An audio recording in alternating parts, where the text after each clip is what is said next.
What if I told you an empire didn't collapse because of war, or famine, or invasion, but because one man treated an entire nation like a casino table? No army crossed the border. No capital city burned. No emperor was assassinated.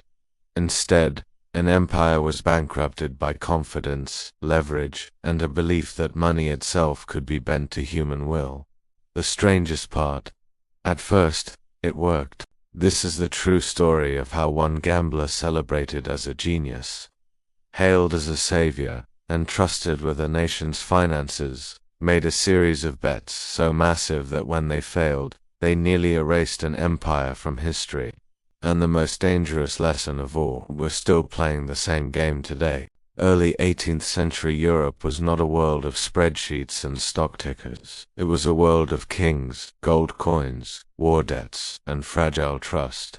France, the most powerful kingdom on the continent, looked invincible from the outside, but beneath the surface it was financially ruined. Decades of war under King Louis XIV had drained the treasury. The state owed more money than it could ever realistically repay. Taxes were crushing the poor, while the wealthy used privileges to avoid them entirely. Gold and silver, the lifeblood of the economy, were scarce. The French government was drowning in debt, and out of options.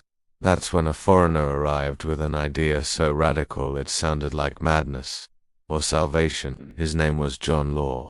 Born in Scotland, Law wasn't a noble or a general. He was a mathematician, a card player, and most importantly a professional gambler. He believed chance wasn't chaos, it was probability. At gambling tables across Europe, Law studied odds, human psychology, and risk. He won fortunes. He lost fortunes. He killed a man in a duel. He escaped prison. He lived like a fugitive. But during these years, Law developed a revolutionary idea. Money didn't need to be gold or silver. Money was trust. He believed that paper money backed by assets and confidence could unlock growth, eliminate shortages, and revive broken economies. Europe laughed at him. France didn't, because France was desperate. In 1716, John Law was given the impossible job: save the French economy. He created a private bank that issued paper money, something almost unheard of at the time. Unlike coins, paper money could be created quickly, moved easily, and used to stimulate trade, and it worked. Commerce exploded. Confidence returned. The economy woke up. Law became a celebrity, but that was just the warm-up bet. Next, Law proposed something even bigger: a company that would absorb France's national debt and replace it with shares. This company would control French trade in North America, especially Louisiana, a land rumored to be overflowing with gold, silver, and unimaginable wealth. It was called the Mississippi Company. People didn't buy shares because they understood the business. They bought them because everyone else was buying them. The Mississippi Company's shares began rising, then rising faster, then exploding. Paris turned into a stock market carnival. Aristocrats, merchants, servants, even peasants, borrowed money to buy shares. Prices rose not because of profits, but because of belief. John Law encouraged it. More shares were issued. More paper money was printed. More debt was converted into stock. The French economy wasn't just growing, it was overheating. And Law, now effectively the finance minister of France, was no longer just a gambler, he was the house. Here's the problem with bets based on confidence. Confidence can disappear overnight. The wealth of Louisiana, mostly imaginary. The profits barely existed. The paper money, backed by promises stacked on promises. Eventually, investors asked a dangerous question: can I convert this paper into real gold? When a few people tried, the system wobbled. When many tried, it cracked. Law responded like a gambler, doubling down. Restrictions on gold withdrawals, forced conversions, legal penalties. But fear spreads faster than confidence. People rushed to sell, and when they did, the bubble collapsed. Mississippi Company shares crashed. Paper money became worthless. Savings vanished.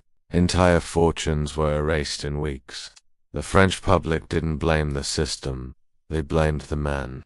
John Law fled France in disguise, penniless, hated, and hunted.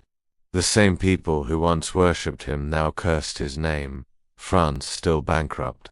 Only now it was poorer, angrier, and more unstable than before. The collapse destroyed public trust in financial institutions for generations.